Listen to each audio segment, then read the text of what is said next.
ಮಧ್ಯಪ್ರಾಚ್ಯದಲ್ಲಿ 104ನೇ ದಿನವೂ ಕೂಡ ಯುದ್ಧ ತಾರಕಕ್ಕೇರಿದೆ. ಇದರಿಂದ ಭಾರತದಲ್ಲಿ ಯೂರಿಯಾ ಸೇರಿದಂತೆ ರಸಗೊಬ್ಬರದ ಅಭಾವ ಉಂಟಾಗಿದೆ. ಉತ್ತಮ ಮಳೆ ಆಗ್ತಾ ಇದೆ, ಆದರೆ ರಸಗೊಬ್ಬರ ಸಿಗ್ತಾ ಇಲ್ಲ ರೈತರಿಗೆ. ಈ ಬಗ್ಗೆ TV9 ವರದಿ ಮಾಡಿತ್ತು. TV9 ವರದಿಯ ಇಂಪ್ಯಾಕ್ಟ್ ನಿಂದ ಕೊನೆಗೂ ರೈತರಿಗೆ ರಸಗೊಬ್ಬರ ಸಿಕ್ಕಿದೆ.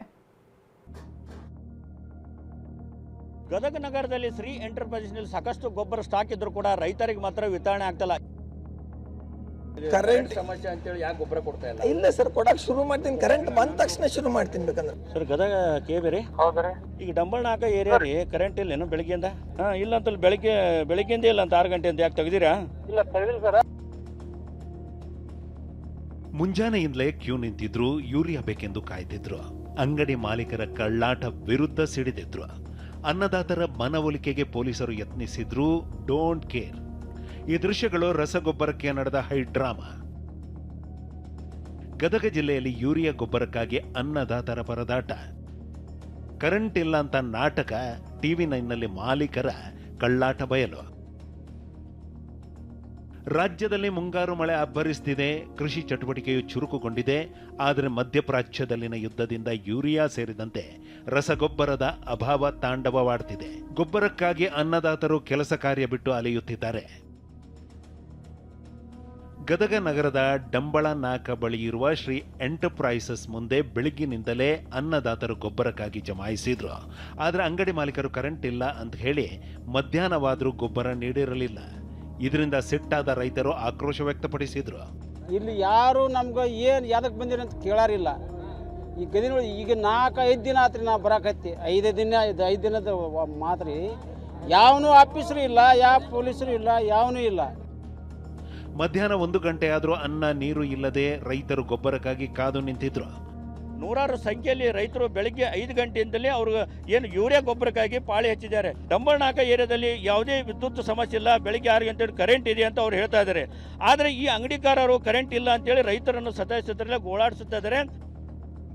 3 ದಿನಗಳಿಂದ ರಸಗೊಬ್ಬರಕ್ಕಾಗಿ ಅಲೆಯುತ್ತಿದ್ದೀನಿ, ಬಸ್ ಚಾರ್ಜ್ಗೆ ದುಡ್ಡಿಲ್ಲ ಅಂತ ರೈತ ರವಿ ಆಕ್ರೋಶ ವ್ಯಕ್ತಪಡಿಸಿದ್ರು. ಎಕರೆಗೆ ಒಂದು 2 ಚೀಲ ಕೊಟ್ಟರೆ ಬೇಯಿಸಿದ್ರಿ. ಎಕರೆಗೆ 1 ಚೀಲ ಅಂದ್ರೆ ಬರೀ ಮ್ಯಾರೇ ಸಾಲದಲ್ರಿ. ಮತ್ತೆ 3ನೇ ದಿನ ರೀ ನಾ ಬಂದು ಹೋಗೋದು. ಬಸ್ ಚಾರ್ಜ್ ದಿನ 100 ರೂಪಾಯಿ ಹಾಕಿದ್ರಿ, ಬರೋದ ಗೊಬ್ಬರ ಸಿಗೋಲ್ರಿ. ವಿದ್ಯುತ್ ಸಮಸ್ಯೆ ಬಗ್ಗೆ ರಿಯಾಲಿಟಿ ಚೆಕ್ ಇಳಿದ TV9 ಗದಗ್ ಹೆಸ್ಕಾಂ ಅಧಿಕಾರಿಗಳಿಗೆ ಕರೆ ಮಾಡಿ ವಿಚಾರಣೆ ನಡೆಸಿತ್ತು. ಈ ವೇಳೆ ರಸಗೊಬ್ಬರ ಹಂಚುತ್ತಿದ್ದ ಪ್ರದೇಶದಲ್ಲಿ ಯಾವುದೇ ವಿದ್ಯುತ್ ಸಮಸ್ಯೆ ಇಲ್ಲ ಅಂತ ಹೆಸ್ಕಾಂ ಅಧಿಕಾರಿಗಳು ಹೇಳಿದ್ರು. ಸರ್, ಗದಗ ಕೇಬೇರಿ ಈಗ ಡಂಬಳ್ನಾಕ ಏರಿಯಾ ರೀ, ಕರೆಂಟ್ ಇಲ್ಲೇನು ಬೆಳಗ್ಗೆಯಿಂದ ಇಲ್ಲ ಅಂತ 6 ಗಂಟೆ ಅಂತ ಯಾಕೆ ತೆಗೆದಿರಾ? ಇಲ್ಲ ತೆಗೆದಿಲ್ಲ ಸರ್. TV9 big impact. ಅನ್ನದಾತರಿಗೆ ರಸಗೊಬ್ಬರ ವಿತರಣೆ. ಬೆಳಿಗ್ಗೆ ವರದಿ, ಮಧ್ಯಾಹ್ನವೇ ಇಂಪ್ಯಾಕ್ಟ್. ಸಿಕ್ತು ಯೂರಿಯಾ. ಗದಗ ರೈತರ ಗೋಳಾಟದ ಬಗ್ಗೆ ಬೆಳಗ್ಗಿನಿಂದ TV9ನಲ್ಲಿ ವರದಿ ಪ್ರಸಾರ ಆಗ್ತಿದ್ದಂತೆಯೇ ಗದಗ ಜಿಲ್ಲಾಡಳಿತ ಎಚ್ಚೆತ್ತುಕೊಂಡು ಸಮಸ್ಯೆ ಬಗೆಹರಿಸಿದೆ. ಗೊಬ್ಬರಕ್ಕಾಗಿ ಬೆಳಗ್ಗಿನಿಂದ ಕಾಯ್ತಿದ್ದ ರೈತರು ಯೂರಿಯಾ ಮೂಟೆ ಹೊತ್ತು ಮನೆಯತ್ತ ಸಾಗುತ್ತಾ TV9ಗೆ ಧನ್ಯವಾದ ಹೇಳಿದ್ರು. 6 ಗಂಟೆಗೆ ಬಂದು ಪಾಳೆ ಹಚ್ಚಿದ್ವಿ ರೀ. ಗೊಬ್ಬರ ಸಂಬಂಧ ಕರೆಂಟ್ ಇಲ್ಲ, ಅದು ಇಲ್ಲ, ಸರ್ವರ್ ಇಲ್ಲ, ಅದು ಇಲ್ಲ ಅಂತ ಹೇಳತ್ತಿದ್ರಿ. TV9 ಅವ್ರು ಬಂದು ಹೇಳಿದ ಮೇಲೇ ರೀ, ಮೀಡಿಯಾದವ್ರು ಬಂದು ಎಲ್ಲ ಹೆಲ್ಪ್ ಮಾಡಿದ ಮೇಲೆ ಇದು ಚಾಲೂ ಆಗೈತೆ ರೀ. ಅಲ್ಲಿ ತನಕ ಚಾಲೂ ಆಗಿದ್ದಿಲ್ಲ ರೀ. ಮೀಡಿಯಾದವರಿಂದ ರೈತರಿಗೆ ಅನುಕೂಲ ಆಗೈತೆ ರೀ.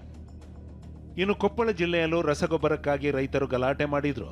ಗೊಬ್ಬರ ಅಭಾವದ ಬಗ್ಗೆ TV9 ವರದಿ ಮಾಡಿತ್ತು. TV9 ವರದಿ ಬೆನ್ನಲ್ಲೇ ರಾಷ್ಟ್ರೀಯ ಕೆಮಿಕಲ್ ಫರ್ಟಿಲೈಸರ್ನಿಂದ ಗೊಬ್ಬರ ಬಂದಿದೆ. 430 ಟನ್ ಯೂರಿಯಾ ಹಾಗೂ 830 ಟನ್ ಕಾಂಪ್ಲೆಕ್ಸ್ ಗೊಬ್ಬರ ಬಂದಿದ್ದು ಸೊಸೈಟಿಗಳಿಗೆ ಗೊಬ್ಬರ ಸರಬರಾಜು ಮಾಡಿದೆ. ಗೊಬ್ಬರ ಸಮಸ್ಯೆ ವಿಚಾರದಲ್ಲಿ ರಾಜಕೀಯ ಜಟಾಪಟಿ ನಡೆಯುತ್ತಿದೆ. ಕೇಂದ್ರ ಸರ್ಕಾರ ಗೊಬ್ಬರವನ್ನ ಹಂಚಿಕೆ ಮಾಡುತ್ತೆ. ಅದನ್ನ ರಾಜ್ಯ ಸರ್ಕಾರ ಸರಿಯಾಗಿ ವಿತರಣೆ ಮಾಡಬೇಕೆಂದು ಬಿಜೆಪಿ ನಾಯಕರು ವಾಗ್ದಾಳಿ ನಡೆಸಿದ್ದಾರೆ. ಗದಗದಿಂದ ಸಂಜೀವ್ ಪಾಂಡ್ರೆ ಜೊತೆ ಶಿವಕುಮಾರ್ ಪತ್ತರ್, TV9 ಕೊಪ್ಪಳ.